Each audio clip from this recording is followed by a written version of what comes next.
El tiempo que resta, comentario de la carta de los romanos de Giorgio Agamben. A lo largo de 6 capítulos del libro, Agamben analiza con total detenimiento las 10 palabras que componen el primer versículo de la carta de Pablo a los romanos. Estas palabras son: Pablo, esclavo del Mesías Jesús, llamado, enviado, separado para la buena noticia de Dios. Como es usual en el filósofo italiano, los recursos a los que acude para sostener sus argumentos son desde el orden de la etimología y de la hermenéutica más refinada, cada uno de ellos encabezado por las palabras en griego. De hecho, el primer elemento de análisis tiene que ver con la aproximación al idioma en el que se redacta la carta, y a través de ella, del idioma judío-griego empleado por Pablo, que se corresponderían más con una jerga propia de un grupo de judíos en el exilio. Paulos, Doulos, Christos, Yesou.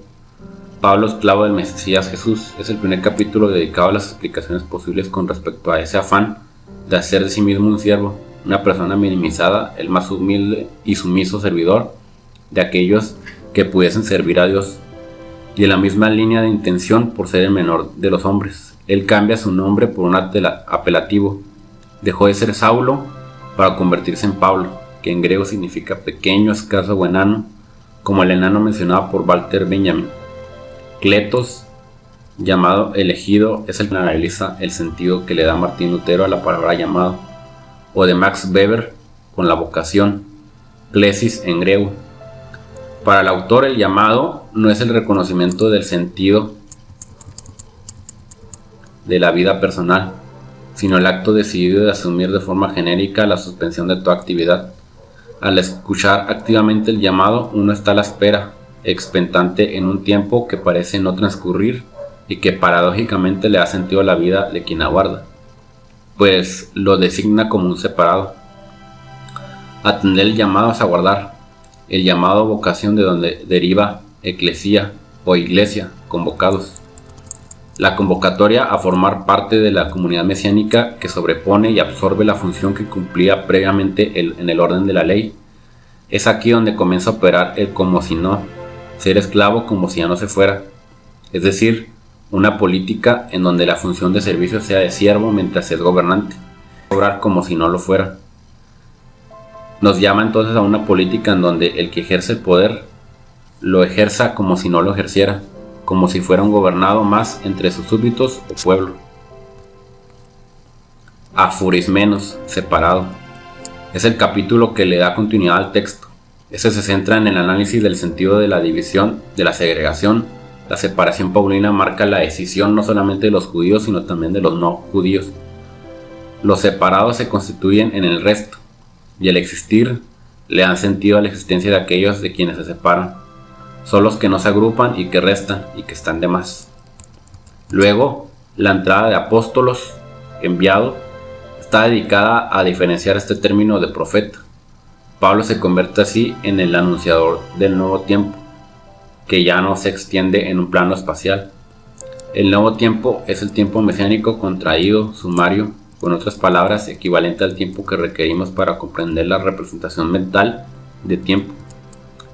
Agamben nos dice en su libro: la tradición de la apocalíptica judía y también la rabínica conocían la distinción entre dos tiempos o dos mundos, olamim, el olam hasé, que designa la duración del mundo desde la creación hasta su fin, y el olam abá, el mundo que viene de la eternidad intemporal que seguirá al fin del mundo. En la tradición del judaísmo de lengua griega se distinguen también dos eones o dos eras: Eion Cosmos, este eón, este mundo, y el Eion Meion, el eón, mundo futuro.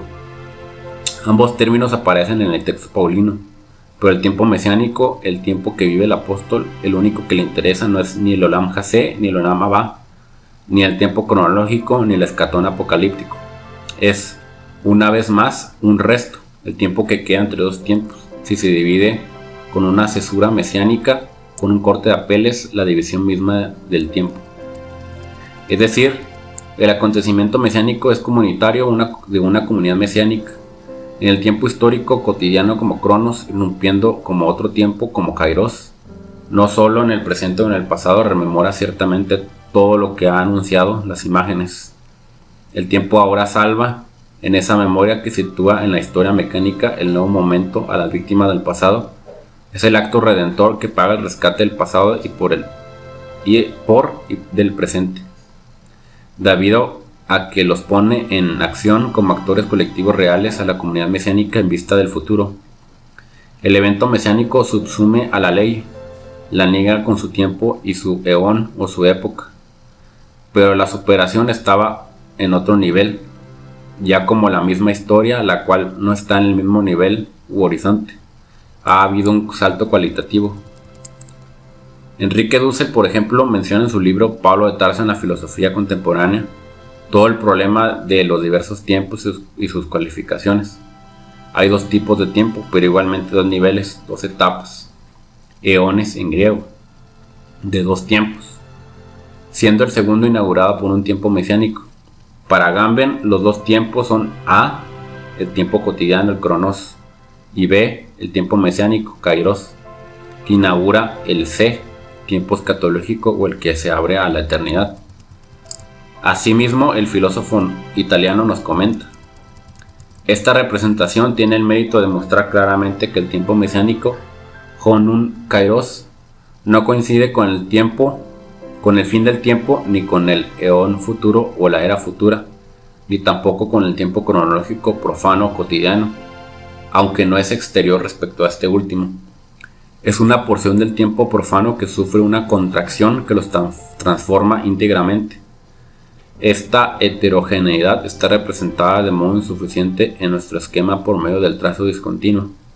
Por este motivo sería probablemente más exacto recurrir a la idea del corte de Apeles y representar el tiempo mesiánico como una cesura que, dividiendo la división misma en dos tiempos, introduce en ella un resto que exceda la división. A este respecto es de importancia la tesis 14 de Walter Benjamin sobre la filosofía de la historia. La historia es objeto de una construcción cuyo lugar no es el tiempo homogéneo y vacío, sino el que está lleno del tiempo presente, o el tiempo ahora, Jetztzeit. Así, para Robespierre, la antigua Roma era un pasado cargado de tiempo presente, que él hacía saltar del continuum de la historia. La Revolución Francesa se entendía a sí misma como un retorno de Roma. Citaba a la antigua Roma, tal como la moda a veces cita a un atuendo de otros tiempos. La moda tiene un olfato para lo actual donde quiera que lo actual dé señas de estar en la espesura del antaño. La moda es un salto de tigre al pasado. Solo tiene lugar en una arena en donde manda la clase dominante. El mismo salto bajo el cielo libre de la historia es ese salto dialéctico que es la revolución, como la comprendía Marx. La frase tiempo presente o tiempo ahora, empleada por Benjamin, es muy usual a lo largo de toda la carta de los romanos. Por ejemplo, en Romanos 18 nos dice el apóstol: pues tengo por cierto que las aflicciones del tiempo presente no son comparables con la gloria venidera que nosotros ha de manifestarse. Agamben nos ayuda en su obra con lo siguiente para comprender mejor esta idea. Podemos, pues, ahora proponer una primera definición del tiempo mesiánico. Es el tiempo que el tiempo nos da para acabar, o más exactamente, el tiempo que empleamos para realizar la conclusión, para completar nuestra representación del tiempo. Este tiempo no es una línea representable pero impensable, del tiempo cronológico ni en el instante igualmente impensable, del fin tampoco es simplemente un segmento tomado de tiempo cronológico que va desde la resurrección al final del tiempo.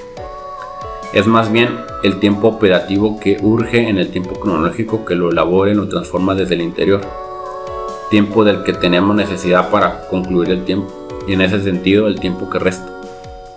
Precisamente porque está insertada en ese tiempo operativo, la clesis mesiánica, la vocación y el llamado, puede tener la forma del cómo no, de la incesante revocación de toda vocación. Esto es, pues, digo hermanos, así se inicia el pasaje de 1 Corintios 7:29 sobre el como si no, que hemos comentado. El tiempo se ha contraído. El capítulo llamado Eis Evangelion TU es el más provechoso en términos de filosofía política. Pero entonces, con el arribo del nuevo tiempo desaparecen las reglas. La ley mosaica no puede ser eliminada o abolida, pero tampoco puede continuar rigiendo a los hombres. De ahí que sea suspendida y se le considere temporalmente inoperante, es decir, potencialmente activable, pero imposibilitada de pasar al acto. Es una ley en potencia y no en acto. A fin de cuentas, desde la perspectiva paulina, el fin de la ley es que llegue un momento en que sea inaplicable, o dicho en otros términos, el fin o la finalidad, el telos, es el fin, el eschatos. Nada más cercano a este punto que el estado de excepción, momento en el cual la ley deja de ser operante, en la medida en que se hace operar por la fuerza, bajo la promesa de una futura reanudación de su plenitud. La norma dice, la norma se suspende, y por ende se hace actuar en la medida en que deja de actuar. Y al imponer una brecha entre la normalidad y la anomía, crea un lapso que se puede extender de forma indefinida. El tema de la suspensión de la ley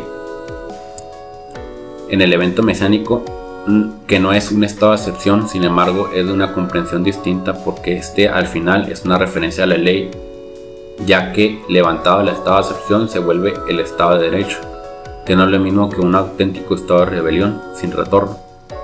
Del estado de rebelión le sigue una nueva era, un nuevo eón, un nuevo tiempo, con el dictado de otra nueva ley más justa que completa la ley antigua. No es una mera inversión o una restauración, sino que es la redención que instaura un nuevo orden. Nuevo orden que no será, sin embargo, el reino escatológico, porque Pablo no puede imaginar todavía los muchos tiempos imperios futuros, sino del romano exclusivamente y con una parucía próxima, sino un tiempo en el que será inoperante la ley muchas veces y se retendrán las anomías, cuando cada sistema de la ley se torne dominación y represión final. La influencia paulina pudiera constatarse o hubiera de explorarse, como menciona Carlos Segovia en su libro Por una interpretación no cristiana de Pablo de Tarso. Nos arriesgaríamos a decir que la irreversibilidad del tiempo es una idea verdaderamente novedosa y decisiva e influyente por parte de Pablo. La idea del que tiempo puede de repente dar la vuelta, tornar sobre sí mismo y generar nuevas posibilidades enteramente impensadas hasta entonces. Un tiempo que llega a su culminación y que inicia en una edad radical y enteramente distinta desde cero, nos asoma a nuevas posibilidades. Para nosotros eso es algo enteramente normal si pensamos en cada una de las revoluciones que se han suscitado desde la Revolución Francesa hasta hoy. Todas estas revoluciones han comenzado anunciando un año cero, de dar una completa transformación del mundo. El mundo se termina y el mundo comienza. En el mundo de la apocalíptica, esta es una idea persistente desde los primeros textos apocalípticos judíos que podemos datar en torno al siglo V a.C. hasta los últimos textos apocalípticos que conocemos. Pero en el mundo occidental, entendiendo por mundo occidental lo que era en la época de Pablo, el mundo grecorromano, que concebía el tiempo de una manera cíclica, como nos dice Polibio en su concepción política de la anaciclosis. En cambio, esta idea de tiempo como vuelco repentino capaz de redimir todo lo que ha acontecido y de comenzar desde cero otra vez, es algo completamente novedoso que no es que Pablo inventa, pero es él quien lo introduce en Occidente. Comunidad curiosa, muchas gracias por acompañarnos hoy. No olvides darle like a este video si te fue de utilidad, suscribirte y activar la campanita para que recibas todas las notificaciones. También puedes suscribirte a nuestro Patreon o apoyarnos directamente en nuestra cuenta para que este canal continúe, además de tener acceso a contenido exclusivo, peticiones especiales como asesorías o cursos especializados. Por último, puedes dejar tus comentarios, dudas o peticiones en la caja de comentarios o en nuestras redes sociales directamente. Hasta pronto.